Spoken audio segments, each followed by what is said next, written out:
Hello everyone, मैं निधि Sharma Maurya classes में आपका स्वागत करती हूँ। जैसे कि आपने लास्ट क्लास में देखा था, हम पढ़ रहे थे टॉपिक लॉजिकल वेन डायग्राम यानी कि तार्किक वेन आरेख। आपको मैंने बताया था कि इस टॉपिक के अंदर हमसे दो टाइप के क्वेश्चन, दो पैटर्न के क्वेश्चंस पूछे जाते हैं। पहला पैटर्न होता है जिसमें आपको किन्हीं दो एलिमेंट, दो क्लास या दो ग्रुप्स या तीन क्लास के बीच में आपको संबंध दर्शाते हुए वेन आरेख बनाना होता है। तीन एलिमेंट्स या तीन तत्व आपको दिए होते हैं, कभी दो कभी तीन, उनके बीच में रिलेशन शो करते हुए, संबंध दर्शाते हुए आपको वेन आरेख या वेन डायग्राम्स बनाना होता है। ठीक है, उसके लिए हमने बात कर ली थी, उस पर हमने क्वेश्चंस कर लिए थे। दूसरा जो टाइप है वो आज करेंगे हम, जिसके अंदर हमें वेन डायग्राम बना हुआ होता है। अभी तक हम वेन आरेख बना रहे थे, अब यहाँ आपके सामने एक वेन आरेख या एक वेन डायग्राम बना हुआ होगा और उससे रिलेटेड आपसे क्वेश्चंस पूछे जाएंगे। उससे पहले हम कुछ चीजें समझ लेते हैं क्वेश्चंस करने से पहले। देखिए इसके अंदर क्या होगा, सपोज फॉर एग्जाम्पल अगर मैं एक सिंपल से डायग्राम की बात करूं, एक वेन डायग्राम की बात करूं, जहां पर ये ए है, ये बी है और इस वाले पार्ट को मैंने सी से रिप्रेजेंट किया, सी से दर्शाया।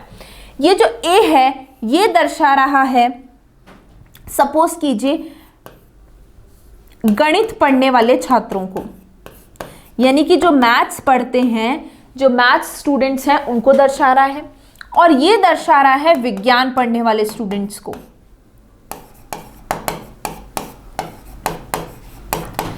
ए जो है वो किसको रिप्रेजेंट कर रहा है, ए रिप्रेजेंट कर रहा है जो स्टूडेंट्स मैथ्स पढ़ रहे हैं, और बी रिप्रेजेंट कर रहा है जो स्टूडेंट्स साइंस पढ़ रहे हैं। ठीक है, क्वेश्चंस इसी तरीके से आएंगे। आपके सामने एक वेन डायग्राम बना होगा जिसके अंदर अलग अलग शेप्स होंगे, जिसके अंदर ट्राइंगल हो सकता है, सर्कुलर हो सकता है, स्क्वायर हो सकता है, रेक्टेंगल हो सकता है, और हर फिगर आपको बताएगा कि ये किस चीज को रिप्रेजेंट कर रहा है। जैसे कि यहाँ मेरे पास एक वेन डायग्राम है जहां मेरे पास दो सर्कल हैं। ठीक है, ये वाला जो सर्कल है मेरा फर्स्ट वाला, ये वाला जो पार्ट है, ये पूरा पार्ट दर्शा रहा है गणित पढ़ने वाले छात्रों को, और इसी तरीके से ये सर्कल नंबर 1 है और ये सर्कल नंबर 2 है। ये पहला वृत्त है, ये दूसरा वृत्त है, और इसी तरीके से जो सेकंड सर्कल है ये दर्शा रहा है विज्ञान पढ़ने वाले छात्रों को। ठीक है, अब देखिए क्वेश्चंस क्या होंगे। आपको इतनी चीज तो क्लियर है, अगर मैं आपसे इसमें पूछूं कि कौन सा भाग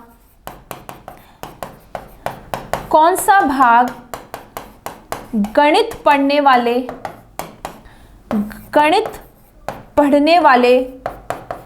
छात्र को दर्शाता है, कौन सा भाग गणित पढ़ने वाले छात्र को दर्शाता है, या which part is represented by the students which study maths. ठीक है, which part is represented by the students जो कि मैथ्स पढ़ते हैं। तो अगर मैं बात करूं इस क्वेश्चन की, तो इसका आंसर क्या होगा मेरा? क्या कुछ लोग आंसर देंगे ए या कुछ लोग आंसर देंगे सी?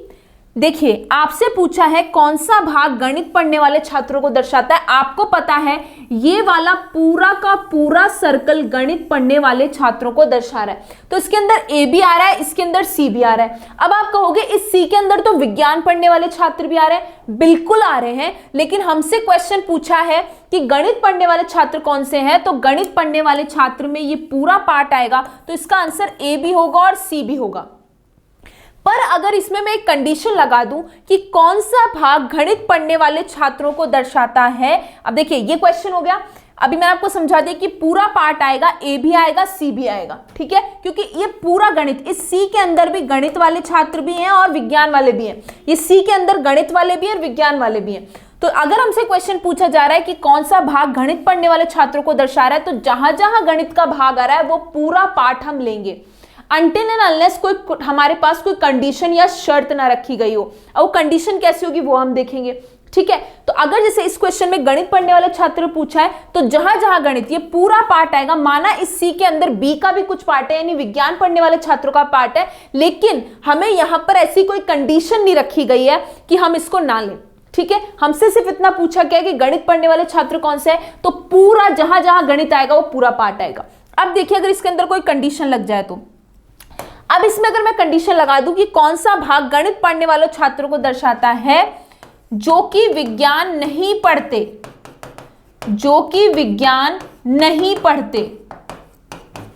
अगर अब मैं ये कंडीशन यहां पे लगा दूं कि ऐसे कौन से गणित पढ़ने वाले छात्र हैं, which part is represented by the students who study maths who do not study science, या जो साइंस नहीं पढ़ते, सिर्फ आपका मैथ्स पढ़ते हैं। या इसका दूसरा मतलब क्या हो गया केवल गणित पढ़ने वाले छात्र।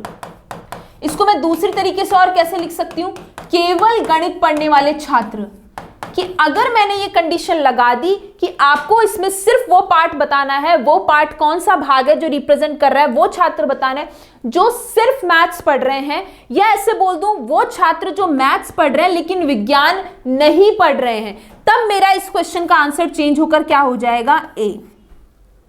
तब इस क्वेश्चन का आंसर चेंज होकर क्या हो जाएगा, ए। ए जो है वो किस पार्ट को रिप्रेजेंट कर रहा है, देखिए ए जो है वो किस पार्ट को रिप्रेजेंट कर रहा है, ये मैंने बनाया था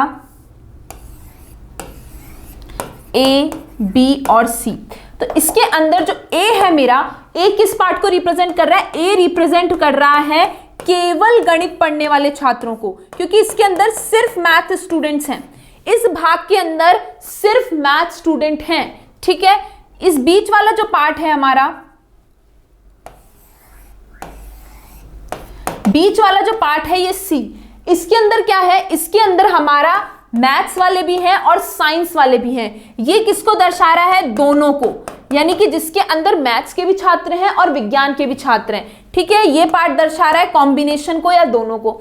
और इसी तरीके से ये वाला जो भाग है वो दर्शा रहा है केवल विज्ञान पढ़ने वाले छात्रों को।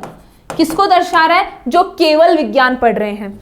ये वाला पार्ट किसको दर्शा रहा है, जो केवल गणित पढ़ रहे हैं। ये जो बीच वाला भाग है वो दर्शा रहा है जिसके अंदर गणित भी है और विज्ञान भी, जो छात्र दोनों पढ़ रहे हैं, और ये दर्शा रहा है केवल विज्ञान को, ठीक है। अब देखिए समझिए चीजों को। अगर क्वेश्चन में आपसे, जैसे इस क्वेश्चन में पूछा जाए कि कौन सा भाग गणित पढ़ने वाले छात्रों को दर्शा रहा है, तो पूरा पार्ट आएगा, पूरा जहां जहां गणित का भाग है वो सारा आएगा, जब तक आपके कोई कंडीशन ना रख दे। तो आपका ए भी आएगा और सी भी आएगा। अगर मुझसे इस तरीके से पूछ ले कि कौन सा भाग केवल गणित पढ़ने वाले छात्रों को दर्शा रहा है, या ऐसे बोल दे कौन सा भाग गणित पढ़ने वाले छात्रों को दर्शा रहा है लेकिन विज्ञान पढ़ने वाले नहीं, मतलब उसमें साइंस वाले नहीं आने चाहिए, तब मेरा आंसर क्या होगा, ए होगा।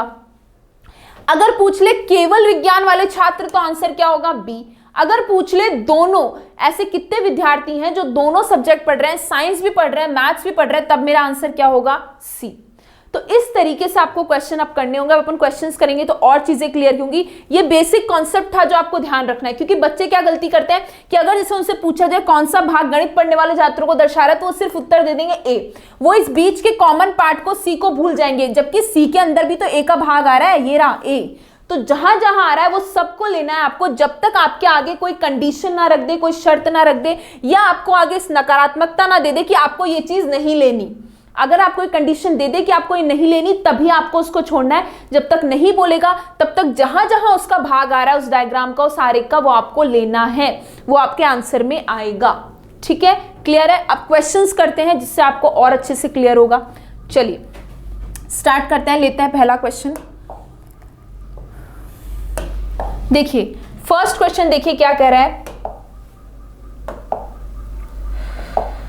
फर्स्ट क्वेश्चन हमारा कह रहा है नीचे दिए गए आरेख में वृत्त महिला को। अब देखिए मैंने आपको कहा था जो भी फिगर आपको दिया जाएगा उसके अंदर आपको रिप्रेजेंट करके बताएगा कि कौन सा जो डायग्राम है वो किस चीज को दर्शा रहा है। जैसे यहाँ पे एक वृत्त भी दिख रहा है मुझे, एक त्रिभुज भी दिख रहा है और एक आयत भी दिख रहा है, यानी रेक्टेंगल भी दिख रहा है, तो आपको बताएगा कि कौन सी चीज किसको रिप्रेजेंट कर रही है। अब देखिए वृत्त किसको दर्शा रहा है, महिला को, यानी सर्कल दर्शा रहा है मेरा महिला को, वृत्त दर्शा रहा है महिला को। इसी तरीके से अगला बोला है त्रिभुज दर्शा रहा है डॉक्टर को, यानी ट्रायंगल किसको दर्शा रहा है, त्रिभुज किसको दर्शा रहा है, डॉक्टर को। नेक्स्ट कह रहा है आयत दर्शा रहा है विवाहित को, यानी रेक्टेंगल किसको दर्शा रहा है, मैरिड को, ये दर्शा रहा है विवाहित को। इस तरीके से वेन डायग्राम बना हुआ आएगा, उसमें जितने भी टाइप के आपके फिगर्स हैं वो किस चीज को रिप्रेजेंट कर रहे हैं वो आपको क्वेश्चन में दिया हुआ होगा कि circle represents women, triangle represent doctors and rectangle represent married. आपको बताना है कौन सी संख्या विवाहित महिला डॉक्टर को दर्शाती है। आपको क्या निकालना है, आपको निकालना है वो संख्या जिसमें विवाहित भी हो, महिला भी हो और डॉक्टर भी हो। इनमें से कौन सा नंबर उसको रिप्रेजेंट कर रहा है जिसमें विवाहित भी है, महिला भी है और डॉक्टर भी है, वो आपको बताना है। Which number represents married doctor women. अब देखिए आपको क्या चाहिए, जिसके अंदर विवाहित भी आए, महिला भी आए और डॉक्टर भी आए, तीनों का कॉम्बिनेशन चाहिए। अब देखिए आप यहां अगर मैं बात करूं इस 4 की, तो इस 4 के अंदर हमारा विवाहित नहीं आ रहा, क्योंकि विवाहित तो यहां से शुरू हो रहा है। अगर मैं बात करूं इस 3 की, तो इस 3 के अंदर देखिए, इस 3 के अंदर महिला भी आ रही है, इस 3 के अंदर हमारा ये आयत यानी विवाहित भी आ रहा है, और ये त्रिभुज के अंदर भी आ रहा है। तो तीनों का कॉम्बिनेशन, मतलब तीनों जिसमें महिला भी आए, डॉक्टर भी आए और विवाहित भी आए, क्योंकि हमें यही निकालना है विवाहित, महिला, डॉक्टर। ऐसी कौन सी संख्या है जो विवाहित भी है, महिला भी है और डॉक्टर भी है? तो तीनों का कॉम्बिनेशन कहां आ रहा है? इस सर्कल के अंदर, 3 के अंदर आ रहा है। अब देखिए, अगर मैं इस 2 की बात करूं, तो इस 2 के अंदर हमारा महिला नहीं आ रहा। ये 2 किसको दर्शा रहा है? डॉक्टर और विवाहित को। अगर 2 की बात करूं तो 2 किसको दर्शा रहा है? डॉक्टर और विवाहित को। अगर मैं इस 4 की बात करूं तो ये 4 किसको दर्शा रहा है? 4 दर्शा रहा है हमारा महिला डॉक्टर को। ये 3 ऐसा है जिसमें तीनों आ रहे हैं, ध्यान से देखिए। इस 3 के अंदर हमारा ये सर्कल जो कि किसको दर्शा रहा है? महिला को भी आ रहा है। इसके अंदर रेक्टेंगल जो कि विवाहित को दर्शा रहा है, वो भी आ रहा है। और इसके अंदर त्रिभुज भी आ रहा है जो किसको दर्शा रहा है? डॉक्टर को। और वही हमसे पूछा था, विवाहित, महिला, डॉक्टर। तो हमारा आंसर क्या हो जाएगा? ये किससे रिप्रेजेंट हो रहा है? 3 वाले नंबर से, 3 संख्या से रिप्रेजेंट हो रहा है। ऑप्शन नंबर बी आपका राइट आंसर हो जाएगा। मैंने आपको भी बता दिया, 2 किसको दर्शा रहा है? 2 दर्शा रहा है डॉक्टर और विवाहित को। इसी तरीके से 4 किसको दर्शा रहा है? महिला और डॉक्टर को। अगर मैं बात करूं आपकी इसकी, अगर मैं बात करूं 8 किसको दर्शा रहा है? 8 दर्शा रहा है केवल विवाहित को। 8 किसको दर्शा रहा है? 8 दर्शा रहा है जो केवल विवाहित हैं। 8 किसको दर्शा रहा है? केवल विवाहित को। इसी तरीके से अगर मैं बात करूं 5 और 7, ये वाली संख्या और ये वाली संख्या, ये 7 किसको दर्शा रही है? 7 भी दर्शा रही है आपकी, 7 दर्शा रही है आपकी आयत के अंदर भी आ रहा है, विवाहित भी है और क्या है आपकी?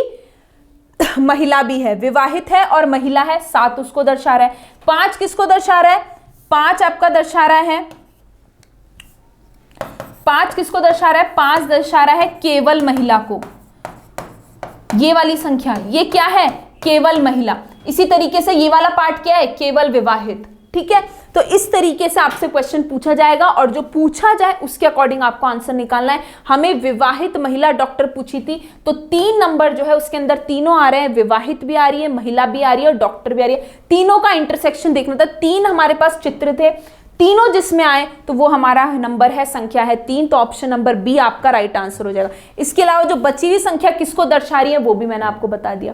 ठीक है, सिंपल है, देखना कैसे। जैसे 2 है तो 2 की बात करें तो 2 किसके अंदर आ रहा है? 2 आयत के अंदर भी आ रहा है और त्रिभुज के अंदर आ रहा है। तो 2 किसको दर्शाएगा? डॉक्टर और विवाहित को दर्शाएगा। इस तरीके से आपको करना है। चलिए नेक्स्ट क्वेश्चन, अगला क्वेश्चन देखिए। अगला क्वेश्चन कह रहा है आपको इस अध्ययन करना है इस वेन आरेख का, जिसके अंदर हमारे पास 3 प्रकार के वृत्त हैं, 3 सर्कल हैं और फिर क्वेश्चंस का आंसर देना है। Study the given diagram and answer the following question. पहला क्वेश्चन है, कुल भारतीय नेता जो गायक हैं, how many leaders are there who are singers. अब देखिए यहां पर आपको दे रखा है, ये वाला जो वृत्त है वो दर्शा रहा है भारतीय को, ये दर्शा रहा है लीडर को। अगर मैं इसको नाम दे दूं ए सर्कल, बी सर्कल और सी सर्कल, और ये दर्शा रहा है गायक को। पहला क्वेश्चन पूछा है, कुल भारतीय नेता जो गायक हैं, भारतीय नेता जो गायक हैं, मतलब आपको भारतीय भी चाहिए, नेता भी चाहिए और गायक भी चाहिए, तीनों का कॉम्बिनेशन चाहिए। यहां पे 3 ही तो चीज है, भारतीय, नेता और गायक, 3 फिगर हैं और वो रिप्रेजेंट कर रहे हैं इंडियन लीडर्स और सिंगर को। आपको चाहिए ऐसे लीडर्स, इंडियन लीडर्स जो भारतीय भी हो, नेता भी हो और गायक भी हो। तीनों का कॉम्बिनेशन किसमें आ रहा है भाई? इस 3 के अंदर। इस 3 में देखिए, इस 3 के अंदर हमारा भारतीय भी आ रहा है, इस 3 के अंदर हमारा लीडर भी आ रहा है और इस 3 के अंदर हमारा गायक भी आ रहा है। देखिए यहाँ सही कर लीजिएगा, हाउ मेनी इंडियन लीडर्स कर लीजिएगा इसको, इंग्लिश में थोड़ी सी मिस्टेक है यहाँ पे। हाउ मेनी इंडियन लीडर्स मतलब भारतीय भी हो, नेता भी हो, हु आर सिंगर्स मतलब गायक, मतलब तीनों ही चाहिए हमें, तीनों का कॉम्बिनेशन चाहिए, भारतीय भी, नेता भी और गायक भी। तो ऐसा कौन सा भाग है? ऑप्शन नंबर बी यानी कि 3 किसको दर्शा रहा है? जिसमें तीनों आ रहे हैं, भारतीय, नेता और गायक। इसी तरीके से अगर मैं 4 की बात करूं तो इसका उत्तर तो क्या हो गया? 3। अगर मैं 4 संख्या की बात करूं, इस वाले की बात करूं, तो ये किसको दर्शा रहा है? ये दर्शा रहा है भारतीय और गायक को। भारतीय गायक को, यानी इंडियन सिंगर्स को। ये 5 किसको दर्शा रहा है? 5 में इन दोनों का कॉम्बिनेशन है, तो 5 आपका दर्शा रहा है नेता जो कि गायक हैं, नेता और गायक को, यानी कि लीडर्स हु आर सिंगर्स। ये 5 उसको दर्शा रहा है, ठीक है। इसी तरीके से 2 की बात करूं तो 2 किसको दर्शा रहा है? 2 दर्शा रहा है आपको इंडियन लीडर्स को। 2 किसको दर्शा रहा है? इंडियन लीडर्स को, यानी कि भारतीय नेता को। इसी तरीके से 1, अगर मैं 1 की बात करूं तो ये 1 किसको दर्शाएगा? जो कि केवल भारतीय हैं, क्योंकि देखिए 1 में सिर्फ केवल भारतीय हैं। 6 किसको दर्शाएगा? 6 दर्शाएगा जो कि केवल नेता हैं, ओनली लीडर्स, जो सिर्फ लीडर्स हैं। इसी तरीके से 7 किसको दर्शाएगा? जो कि केवल सिंगर्स हैं, ठीक है। तो सारी संख्याओं का मैंने आपको बता दिया, इसमें कुछ भी पूछ ले कौन सा पार्ट किसको रिप्रेजेंट कर रहा है, मैंने सारा आपको बता दिया, ठीक है। अब चलिए नेक्स्ट क्वेश्चन की चलते हैं, इसी पर बेस्ड है नेक्स्ट क्वेश्चन भी। इसका आंसर है हमारा ऑप्शन नंबर बी, क्योंकि हमें तीनों का कॉम्बिनेशन पूछा था, जो कि भारतीय भी हो, नेता भी और गायक हो, तो वो कौन सी संख्या से दर्शाया जा रहा है? 3 संख्या से। नेक्स्ट क्वेश्चन,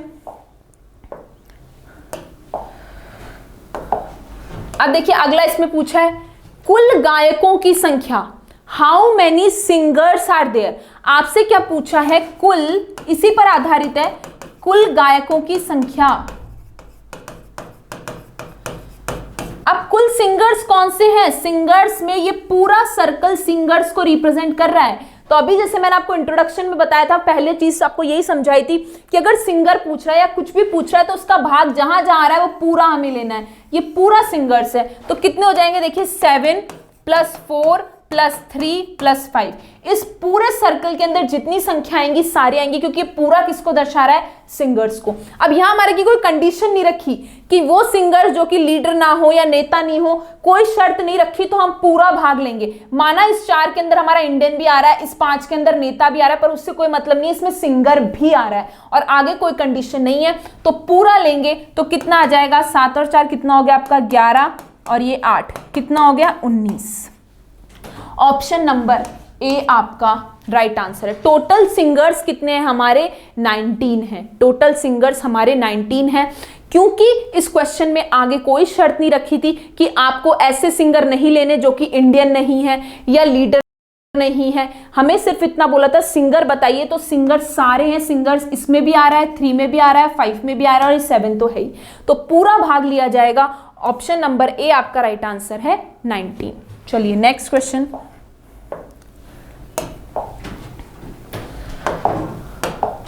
अगला क्वेश्चन देखिए, इसी पर बेस्ड है फिर से। ऐसे भारतीय गायक जो नेता नहीं है। अब देखिए यहां कंडीशन है हु आर नॉट लीडर्स, जो कि नेता नहीं है। आपको बताना है जो भारतीय हों, गायक भी हों, किंतु नेता नहीं हों, लीडर्स नहीं हों। अब यहां कंडीशन है हमारे पास, तो हमें क्या लेना है? सिर्फ भारतीय गायक, केवल भारतीय गायक। इसका दूसरा मतलब और क्या है? केवल भारतीय गायक, ओनली इंडियन सिंगर्स। अब इंडियन और सिंगर्स, हमें सिर्फ चाहिए इंडियन और सिंगर जिसमें लीडर नहीं हो। तो कौन सा पार्ट है वो, कौन सा भाग से दर्शाया जा रहा है? वो दर्शाया जा रहा है 4 से, क्योंकि इस 3 के अंदर तो इंडियन भी है, सिंगर भी है और लीडर्स भी हैं, तो हम इसको नहीं ले सकते।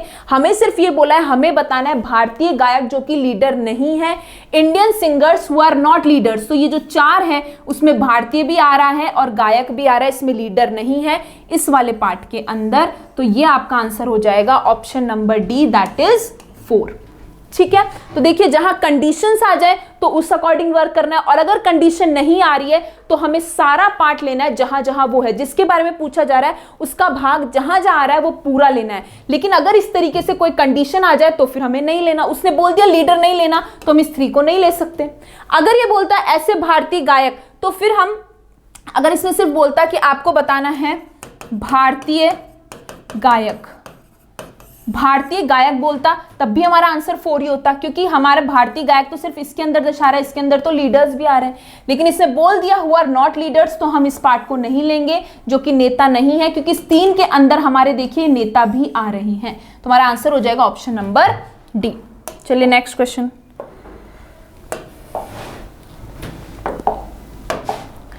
अगला क्वेश्चन देखिए, अगला क्वेश्चन कह रहा है study the given diagram and answer the following question. दिए गए वेन आरेख का अध्ययन कीजिए और निम्नलिखित प्रश्नों का उत्तर दीजिए। अब देखिए यहां भी हमारे पास 3 प्रकार की आकृतियां, एक हमारे पास वृत्त है, तो आपको दे रखा है कि वृत्त किसको दर्शा रहा है, इंटेलिजेंट लोगों को।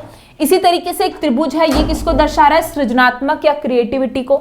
और एक हमारे पास आयत है, वो दर्शा रहा है सुस्त या लेजी को। अब पहला क्वेश्चन है, देखिए सृजनात्मक लेकिन सुस्त पुरुष कौन है। सृजनात्मक तो हैं लेकिन सुस्त पुरुष कौन है, क्रिएटिव बट लेजी मैन। सृजनात्मक भी हो और आपके क्या हो, सुस्त पुरुष भी हो। अब देखिए आपको बोला है सृजनात्मक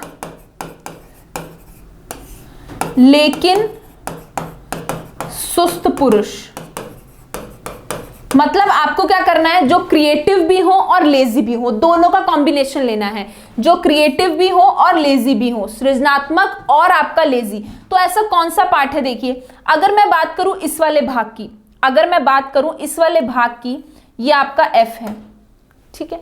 अगर मैं बात करूं ई वाले पार्ट की, तो ई वाले पार्ट के अंदर हमारा क्या है, ई वाला पार्ट क्रिएटिव के अंदर भी आ रहा है और ई वाला पार्ट लेजी के अंदर भी आ रहा है, और ये वाला पार्ट हमारा इंटेलिजेंट में भी आ रहा है। लेकिन आगे ऐसा कहीं नहीं कहा जो कि इंटेलिजेंट नहीं हो, कोई कंडीशन नहीं ली, तो इस ई के अंदर भी आएगा, क्योंकि इस ई के अंदर हमारा सृजनात्मक भी आ रहा है, इस ई के अंदर हमारा लेजी भी आ रहा है, और माना इस ई में इंटेलिजेंट भी आ रहा है, लेकिन आगे कोई शर्त नहीं रखी कि जो कि इंटेलिजेंट ना हो, तो हम इस ई को कैसे छोड़ सकते हैं, क्योंकि इसमें भी तो सृजनात्मक और लेजी आ रहा है।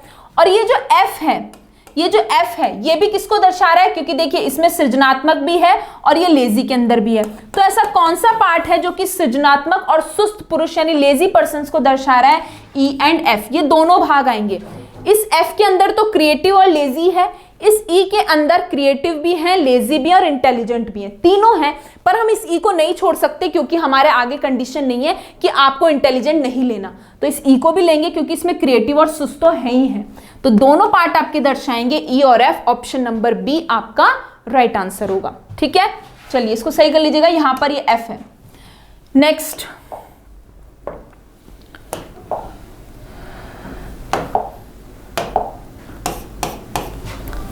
अगला देखिए, कौन सृजनात्मक एवं सुस्त हैं लेकिन बुद्धिमान नहीं। अब यहां कंडीशन आ गई मेरे पास कि मुझे सृजनात्मक और सुस्त चाहिए, क्रिएटिव और लेजी चाहिए, लेकिन वो बुद्धिमान नहीं होने चाहिए। अब बुद्धिमान नहीं होने चाहिए तो मेरा आंसर क्या हो जाएगा, हमें बोला है creative and lazy but not intelligent, but not intelligent, यानी कि सृजनात्मक हो, सुस्त भी हो, पर किंतु बुद्धिमान नहीं। इंटेलिजेंट वाला पार्ट हमें नहीं लेना। तो अब क्या करेंगे, जैसा लास्ट क्वेश्चन में किया, उसमें हमारे पास कंडीशन नहीं थी तो हमने ई को भी लिया था, क्योंकि ई के अंदर सृजनात्मक भी आ रहे थे, ई के अंदर लेजी भी आ रहा था और ई के अंदर बुद्धिमान भी आ रहा था, लेकिन वहां शर्त नहीं थी। अब यहां बोल दिया बुद्धिमान नहीं लेना, तो ये वाला पार्ट हमारा हट जाएगा। क्या आंसर हो जाएगा हमारा, सिर्फ बी वाला भाग। ये किसको दर्शा रहा है, एफ, एफ से दर्शाया जा रहा है, जिसके अंदर सिर्फ क्रिएटिव और लेजी लोग हैं। इसके अंदर आपका क्या है, इसके अंदर आपका इंटेलिजेंट नहीं है। ऐसा कौन सा पार्ट है, एफ है, क्योंकि देखिए एफ के अंदर आपका क्रिएटिव आ रहा है, एफ लेजी आ रहा है, इसके अंदर इंटेलिजेंट नहीं आ रहा है। इंटेलिजेंट कौन सा है, ये व्रत वाला, ये वाला भाग नहीं आ रहा। यहां कंडीशन लग दी। पिछला ही क्वेश्चन था, पिछले क्वेश्चन में कंडीशन नहीं थी तो हमने ई को भी लिया था, या कंडीशन रख दी कि आपको इंटेलिजेंट नहीं लेना तो हम इसको नहीं ले सकते। आंसर क्या हो जाएगा, एफ, यानी कि ऑप्शन नंबर बी। चलिए नेक्स्ट, इसी पर आधारित है, कौन बुद्धिमान एवं सुस्त हैं लेकिन सृजनात्मक व्यक्ति भी हैं। अब आपको क्या करना है, आपको बुद्धिमान, सुस्त भी हो और सृजनात्मक भी हो, तीनों लेना है। बोलिए, देखिए क्या बोला, intelligent, lazy as well as creative, तीनों चीजें हो, बुद्धिमान भी हो, सुस्त भी हो और सृजनात्मक भी हो। तीनों का कॉम्बिनेशन मुझे कहां दिखाई दे रहा है, तीनों का कॉम्बिनेशन मुझे दिखाई दे रहा है ई के अंदर, क्योंकि देखिए ई के अंदर जो है, ई के अंदर आपका इंटेलिजेंट भी आ रहा है, ई के अंदर आपका क्या आ रहा है, सृजनात्मक यानी क्रिएटिव वे आ रहा है, और ई लेजी के अंदर भी आ रहा है। तीनों का कॉम्बिनेशन चाहिए हमें, तो क्या हो जाएगा, ऑप्शन नंबर ए यानी कि ई। किससे रिप्रेजेंट हो रहा है, ई से। डी की बात करूं तो डी में लेजी हट जाएगा। डी किसको दर्शा रहा है, डी दर्शा रहा है आपका क्रिएटिव और इंटेलिजेंट को, जो कि आपके बुद्धिमान भी हैं और सृजनात्मक भी हैं, क्योंकि डी जो है इस आयत से, इस रेक्टेंगल से, इस लेजी से बाहर है। तो हमें क्या आंसर हो जाएगा, ई, क्योंकि ई में तीनों का कॉम्बिनेशन आ रहा है। ऑप्शन नंबर ए आपका राइट आंसर हो जाएगा। तीनों का कॉम्बिनेशन चाहिए था, जो कि इंटेलिजेंट भी हो, लेजी भी हो और क्रिएटिव भी हो, तीनों चाहिए थे। तो ऑप्शन नंबर ए यानी कि कौन सा पार्ट है, ई रिप्रेजेंट कर रहा है, ई। करेक्ट। चलिए नेक्स्ट क्वेश्चन। अगला क्वेश्चन देखिए।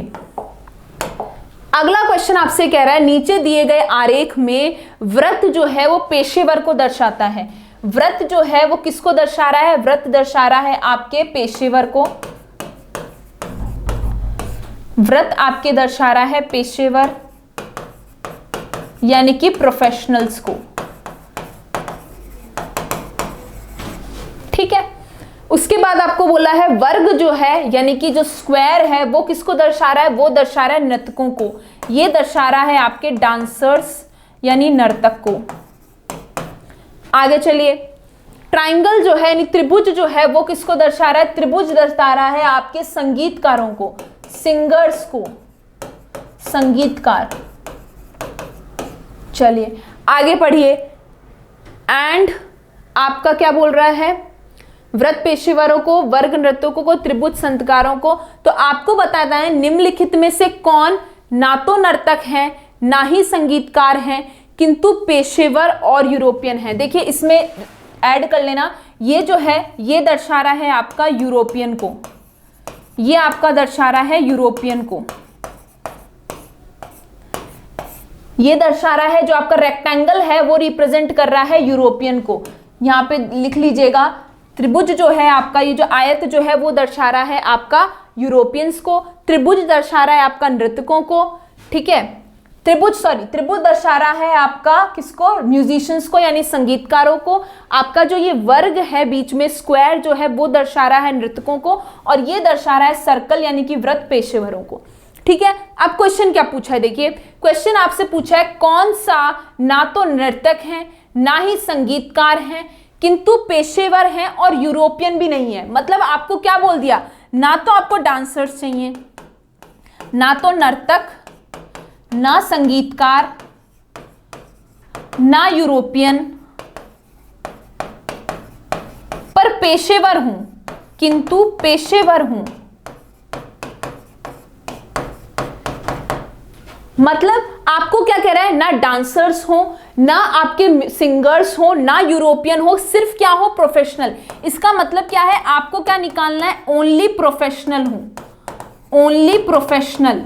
इसका मतलब क्या है, आपको क्या चाहिए, केवल पेशेवर, केवल पेशेवर। दूसरा मतलब ये हो गया इस लाइन का कि उसमें ना तो नर्तक आए, उसमें ना संगीतकार आए, ना यूरोपियन आए, केवल पेशेवर आए। तो केवल पेशेवर वाला भाग कौन सा है, केवल पेशेवर वाला भाग है ये, यानी कि 10 नंबर, यानी कि ऑप्शन नंबर बी आपका राइट आंसर हो जाएगा। क्वेश्चन को सिर्फ घुमाया गया है, आपको बोल रहा है ना तो आपको नर्तक चाहिए, ना उसमें नर्तक आने चाहिए, ना उसके अंदर आपके ये सिंगर्स आने चाहिए, ना यूरोपियन आने चाहिए, सिर्फ पेशेवर होने चाहिए, किंतु पेशेवर हों, ओनली प्रोफेशनल।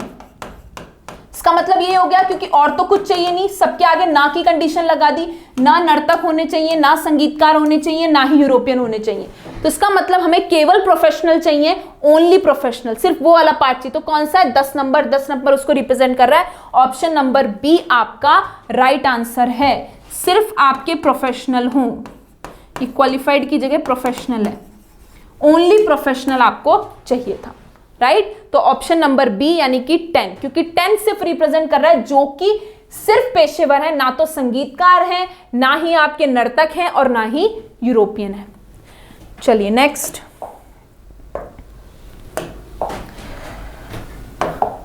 अगला क्वेश्चन देखिए, आपको बोल रहा है दिए गए आरेख का अध्ययन करके निम्नलिखित प्रश्नों के उत्तर दीजिए। Study the given diagram and answer the following questions. पहला बोल रहा है आपके इसके अंदर देखिए रिप्रेजेंट कर रखा है, ये जो त्रिभुज है आपका, ये त्रिभुज दर्शा रहा है शिक्षित को, ठीक है। ये वाला जो वृत्त है, ये ए सर्कल मान लो, ये बी मान लो, ए दर्शा रहा है ग्रामीण को, ए वाला सर्कल, और इसी तरीके से बी वाला सर्कल दर्शा रहा है नौकरी पेशा को। अब आपसे बोल रहा है कितने ग्रामीण लोग शिक्षित हैं, कितने ग्रामीण लोग शिक्षित हैं, मतलब आपको क्या करना है, जहां जहां ग्रामीण और शिक्षित का कॉम्बिनेशन आ रहा है वो आपको लेना है। How many villager people are educated, मतलब जहां पर भी ग्रामीण और शिक्षित का कॉम्बिनेशन आ रहा है वो आपको लेना है। अब देखिए ग्रामीण और शिक्षक की बात करूं तो कितने होंगे, 22, जिसके अंदर ग्रामीण भी आए और शिक्षित भी आए, तो एक तो ये वाला पार्ट हो गया आपका। ये 34 तो हट गया ना भाई, 34 शिक्षित वाले से बाहर हो गया, तो ये तो आएगा नहीं। ये 6, इसके अंदर हमारा ग्रामीण भी आ रहा है, इसके अंदर हमारा शिक्षित भी आ रहा है, और इसके अंदर हमारा नौकरी पेशा भी आ रहा है। कोई दिक्कत नहीं, क्योंकि हमें आगे कोई कंडीशन नहीं है कि नौकरी पेशा ना हो, तो इस 6 को भी लेंगे। तो कितने हो जाएंगे, आपसे बोला है ग्रामीण शिक्षित, ग्रामीण शिक्षित, तो टोटल कितने हो जाएंगे, कुल पूछा है 22 + 6, क्या हो जाएगा 22 + 6, यानी कितने हो जाएंगे 28 हो जाएगा। ऑप्शन नंबर बी आपका राइट आंसर हो जाएगा, क्योंकि हमें चाहिए था जो ग्रामीण हो, ये वाला ग्रामीण को दर्शा रहा है और शिक्षित भी हो।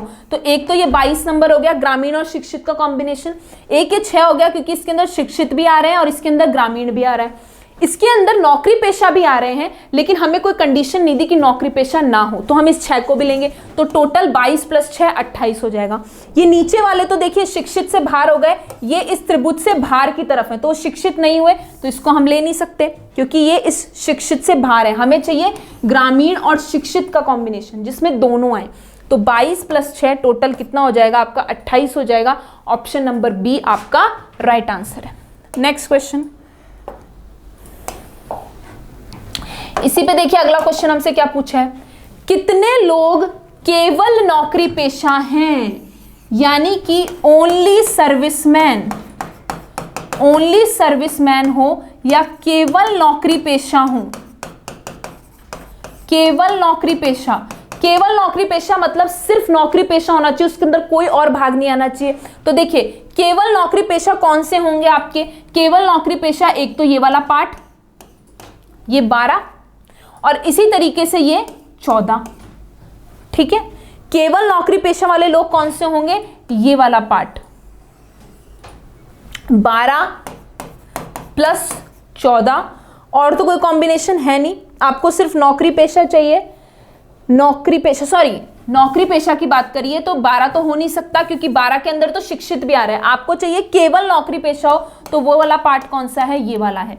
तो केवल नौकरी पेशा क्या है आपकी, ऑप्शन नंबर आपका हो जाएगा ए, दैट इज 14, क्योंकि सिर्फ 14 है। देखिए 12 के अंदर जो है शिक्षित भी आ रहे हैं और नौकरी पेशा भी आ रहे हैं, इस 6 के अंदर तीनों आ रहे हैं, इस 10 के अंदर आपका ग्रामीण भी आ रहा है और नौकरी पेशा भी आ रहा है। ये 14 केवल एक ऐसी संख्या है जो किसको दर्शा रही है, केवल नौकरी पेशा को, क्योंकि देखिए इसमें केवल नौकरी पेशा है, सिर्फ नौकरी पेशा का पार्ट आ रहा है इसके अंदर। 12 के अंदर शिक्षित भी आ रहे हैं, 6 के अंदर तीनों आ रहे हैं, 10 के अंदर ग्रामीण भी आ रहा है, जबकि हमें चाहिए सिर्फ केवल। तो option number A that is 14, ये 12 नहीं आएगा क्योंकि 12 शिक्षित के अंदर भी आ रहा है। तो ऑप्शन नंबर ए 14 आपका राइट आंसर है। चलिए नेक्स्ट,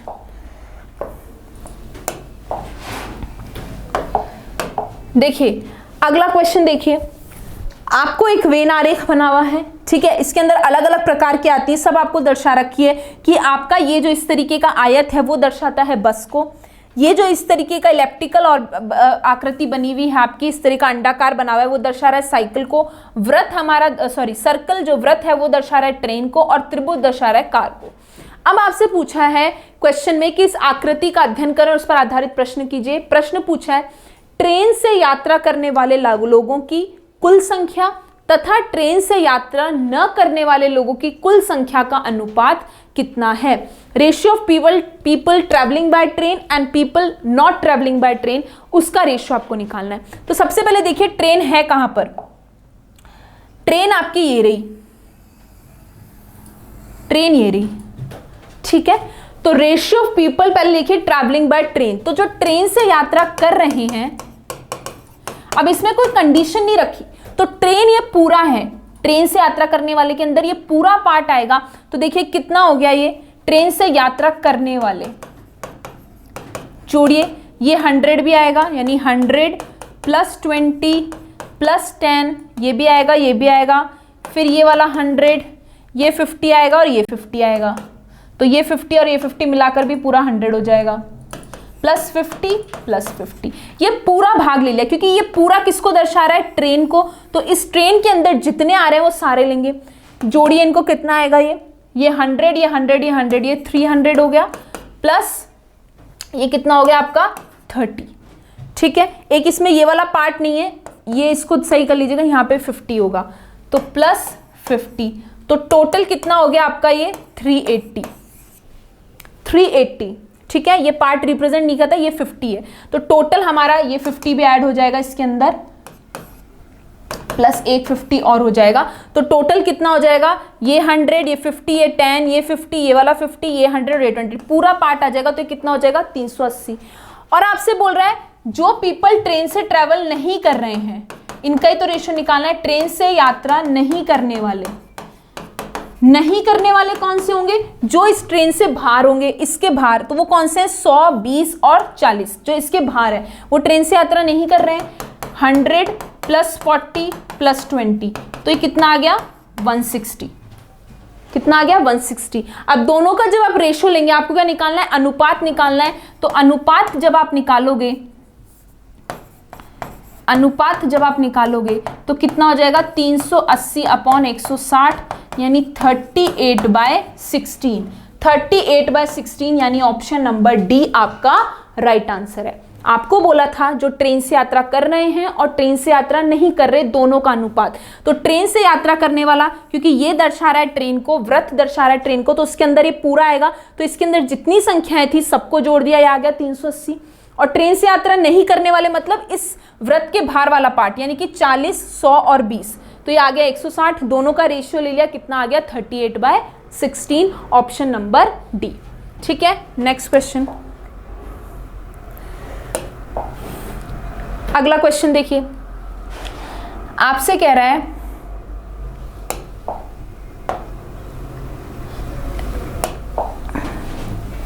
अगला क्वेश्चन देखिए, इसी पर बेस्ड है। अगला क्वेश्चन क्या कह रहा है, ये 50 है। अगला क्वेश्चन कह रहा है कितने लोग ऐसे हैं जो ट्रेन से यात्रा करते हैं, कार या बस से भी यात्रा करते हैं, लेकिन साइकिल से नहीं। आपको क्या कह रहा है, ऐसे कितने लोग हैं जो ट्रेन से यात्रा कर रहे हैं,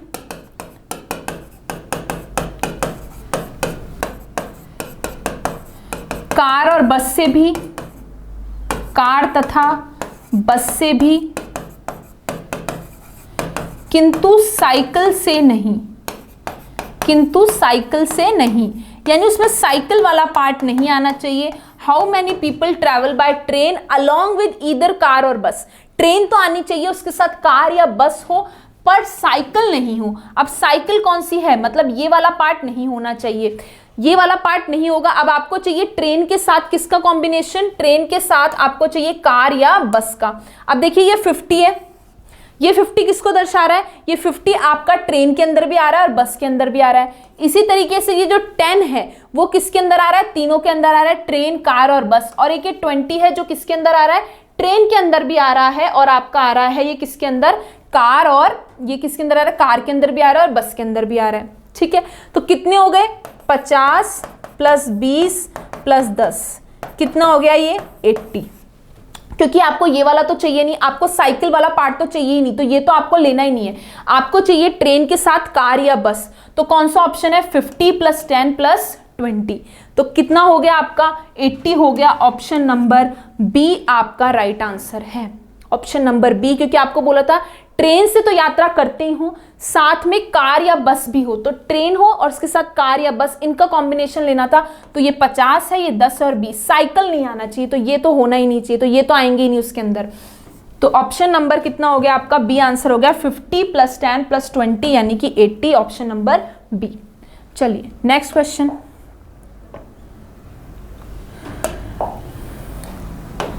अगला क्वेश्चन देखिए, आपको कह रहा है क्लब में 41 छात्र टेनिस खेलते हैं, 16 छात्र टेनिस और क्रिकेट दोनों खेलते हैं और 38 छात्र क्रिकेट खेलते हैं।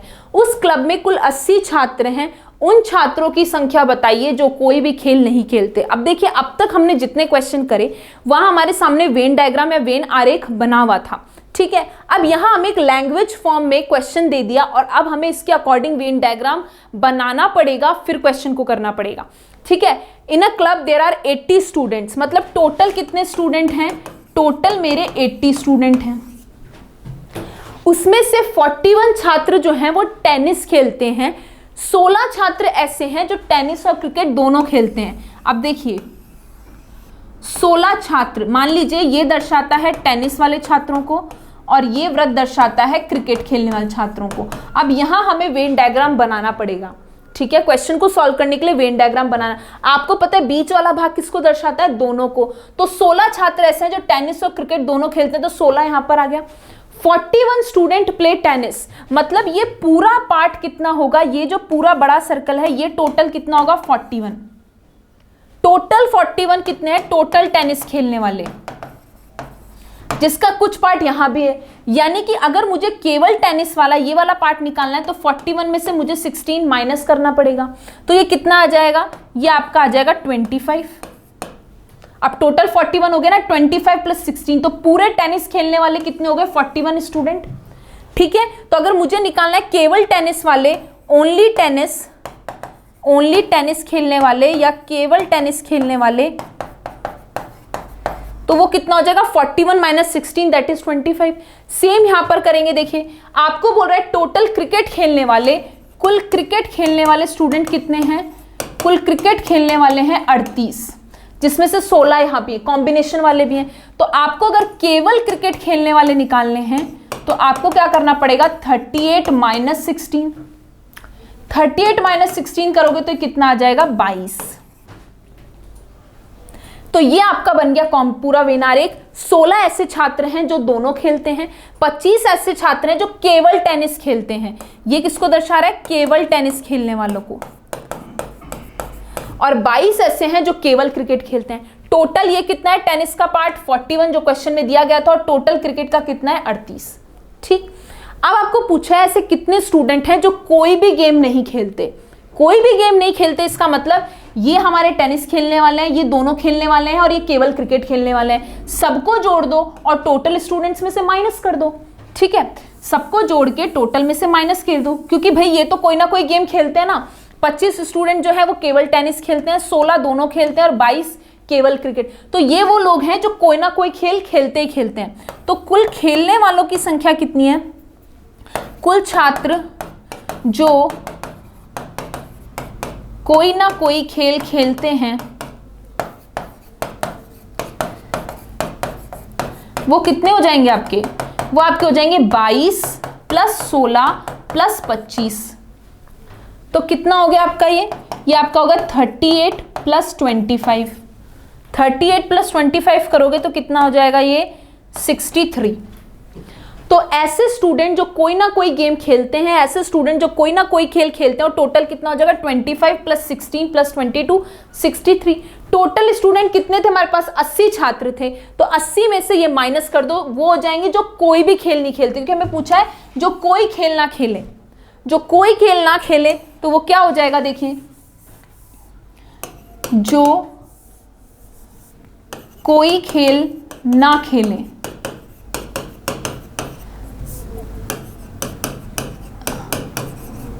तो वो क्या हो जाएगा? टोटल में से खेलने वाले माइनस कर दो। खेलने वाले कितने? 63।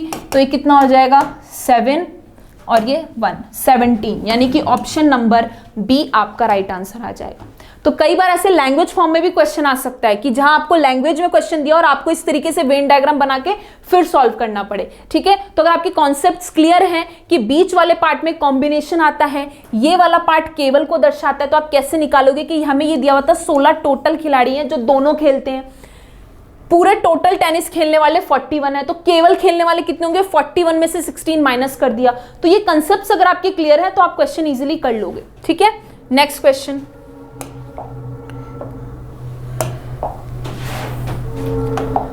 अगला क्वेश्चन देखिए, व्यक्तियों के एक समूह में, अब देखिए फिर लैंग्वेज फॉर्म में क्वेश्चन है, 11 व्यक्ति कन्नड़ बोलते हैं, 20 व्यक्ति तमिल बोलते हैं और 11 व्यक्ति तेलुगु बोलते हैं। उस समूह में यदि 2 व्यक्ति 2 भाषाएं बोलते हैं और एक व्यक्ति जो है सभी भाषाएं बोलता है, तो समूह में कुल कितने व्यक्ति हैं? देखिए अब यहां पर 3 है हमारे पास, कन्नड़ बोलने वाले, तमिल बोलने वाले और तेलुगु बोलने वाले। ठीक है, देखिए ये है हमारे कन्नड़ बोलने वाले, कन्नड़ स्पीकिंग, एक है हमारे तमिल और एक है हमारे तेलुगु। अब देखिए बोला क्या है, 20 व्यक्ति ऐसे हैं जो तमिल बोलते हैं, 20 व्यक्ति ऐसे हैं जो तमिल बोलते हैं, 11 व्यक्ति ऐसे हैं जो कन्नड़ बोलते हैं और 11 ही व्यक्ति ऐसे हैं जो तेलुगु बोलते हैं।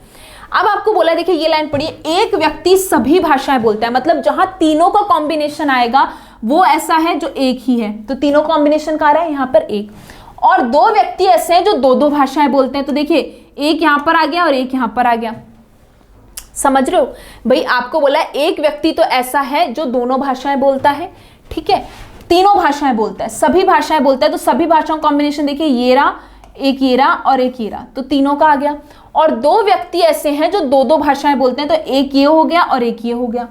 अब देखिए आपसे बोला क्या है, आपसे कह रहा है कि 20 व्यक्ति तमिल बोलते हैं, 20 व्यक्ति तमिल बोलते हैं, इसका मतलब यहां कितना आएगा 17, क्योंकि देखिए 17, एक यहां पर आएगा इसका 18, एक आएगा 19 और एक इधर बना लीजिए इसको,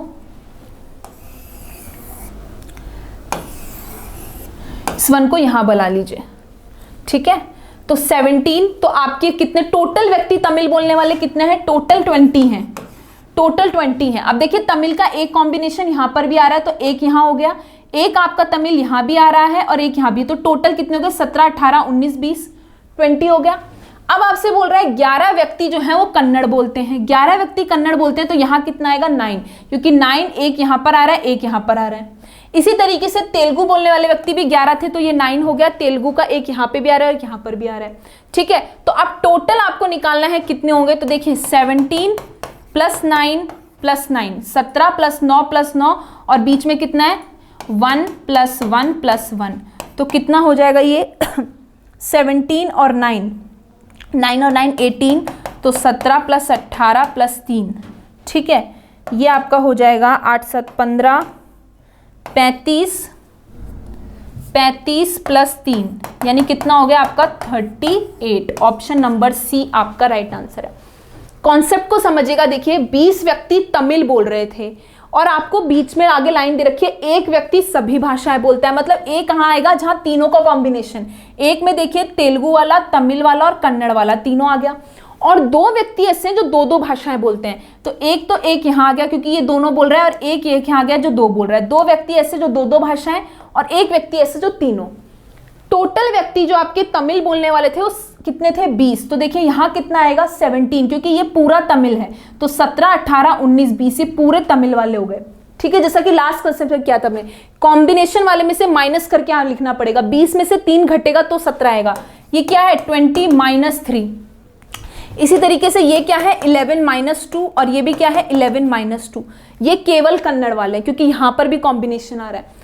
टोटल कन्नड़ वाले 11 हो गए, 9 और 1 10 और 1 11। इसी तरीके से टोटल तेलुगु बोलने वाले भी 11 हो गए, 9 1 और 10 और 1 11। तो इस तरीके से आपको डिवाइड करना पड़ेगा माइनस करके। और फिर आपसे पूछा था टोटल कितने व्यक्ति हो गए, तो 17 + 9 + 9 + 1 + 1 + 1, तो कितना आ गया? 38 आ गया। ऑप्शन नंबर सी आपका राइट आंसर है।